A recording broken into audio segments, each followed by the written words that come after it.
और अब एक चिंताजनक बात जो कि भारत और चीन सीमा पर हो रही है। बॉर्डर पर यानी कि भारत चीन सीमा पर लगातार चीन ने अपने पिछले कुछ सालों में अपने जो एयर डिफेंस सिस्टम है उसको डबल कर लिया है, यानी 2 गुना कर लिया है।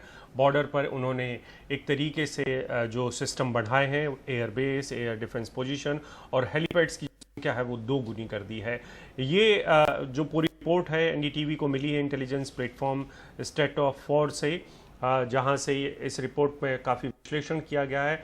एक रिपोर्ट के मुताबिक बॉर्डर पर चीन ने 2 गुना एयरबेस किया है। डोकलाम विवाद के बाद उन्होंने अपनी रणनीति बदली है और वो एक अरसे से यानी कि पिछले 3 साल से इस पर काम कर रहे थे।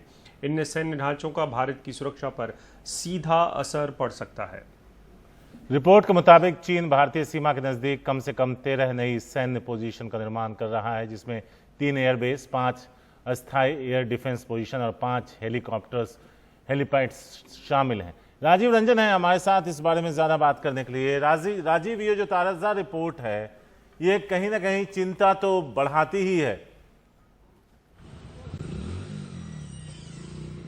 बिल्कुल आप सही कह रहे हैं। आपको बता दें कि पिछले हफ्ते राजनाथ सिंह जो रक्षा मंत्री हैं उन्होंने राज्यसभा में कहा था कि चीन के कथनी और करनी में बहुत फर्क नजर आता है, और ये जो रिपोर्ट है उस बात की पुष्टि करता है कि चीन एक तरफ हमसे बातचीत करने का यानी भारत से बातचीत करने का दिखावा करता है, दूसरी ओर अपने सैन्य जमानों से लेकर ढांचे में लगातार बढ़ोतरी करता है। यानी 2 चीजें आप कह सकते हैं। और आपको बता दें कि कल ही जो 13 घंटे तकरीबन बातचीत चली है, भारत और चीन के जो कोर कमांडर लेवल बातचीत चली है, वहां भारत का ये कहना है कि आप जो है जो एक आपसी संबंध के बेहतर करने की बात कर रहे हैं, सबसे पहले जो है अपना जहां से आपने एग्रेशन करना शुरू किया यानी उकसावे वाली कार्रवाई शुरू की, जहां से आपने जो आपके सैनिक जो मई के पहले हफ्ते में हमारे इलाके में आके मतलब अतिक्रमण किया भारतीय इलाके में, उन इलाके से पीछे जाए तब जाके बात बनेगी। लेकिन अभी तक चीन तैयार नहीं हुआ है। चीन दूसरी ओर लगातार हमसे बातचीत करते हुए कहता रहा है कि हम बेहतर संबंध चाहते हैं, भारत के साथ शांति चाहते हैं, लेकिन जमीन पर उस बात को अमल नहीं करता है।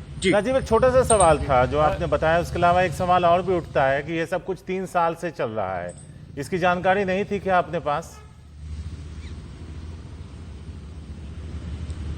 देखिए, सरकार के पास इन सारी चीजों की जानकारी है और उसके मुताबिक भारतीय सेना ने भी पूरी तैयारी की है। अगर हाल के दिनों की बात करें तो पिछले कई सालों से, 3 सालों से नहीं कह सकते, तो मुझे लगता है कि 8-10 सालों से जो हमारे चीन के जो सीमा है उसको बुनियादी ढांचा हमारी सेना भी लगातार जो बढ़ा रही है। जो हमारे एयरफील्ड है उनको अपग्रेड किया गया है। हाल के अगर 2-3 सालों की बात करें तो तकरीबन 10 से 11 जो ALG है, एडवांस लैंडिंग ग्राउंड को अपग्रेड किया गया है। हमारी चौकसी वहां बढ़ाई गई, तो कई लिहाज से बेहतर मजबूत किया गया है। जो हमारे बुनियादी ढांचा जो पहले हुआ करते थे 10-15 साल पहले जो चीन की सीमा पे, अब उसमें काफी कुछ फर्क आ गया है। नई सड़कें बन गई है, हथियार बेहतर हो गए और वहाँ जो जवान तैनात है उनकी सुविधाएं बढ़ गई है। और आपको अभी और बता दें कि अभी इन सर्दियों के दिनों में भारतीय सेना जो है कोई ऊंची जो पोस्ट है वहाँ खाली नहीं करने जा रही है। सेना की ओर से वीडियो जारी करके ये बताया गया कि हमारे सेना के जो भी जरूरी हथियार चाहिए, जो भी केरोसिन हीटर चाहिए, उस इलाके में जहां तापमान जो है -40 डिग्री चला जाता है, हमारी सेना के जवान तैनात हैं, उनको सारे रसद पहुंचा दिए गए। तो यानी भारतीय सेना की भी पूरी तैयारी है अगर चीन की ओर से कोई हरकत होती है उसका जवाब देने के लिए।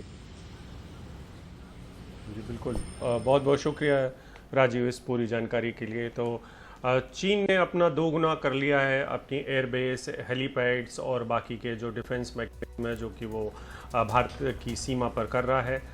हमारे लिए चिंता की बात हो सकती है डोकलाम के बाद हमने क्या क्या किया है, इसके ऊपर भी सरकार आज नहीं तो कल अपनी बात कहेगी।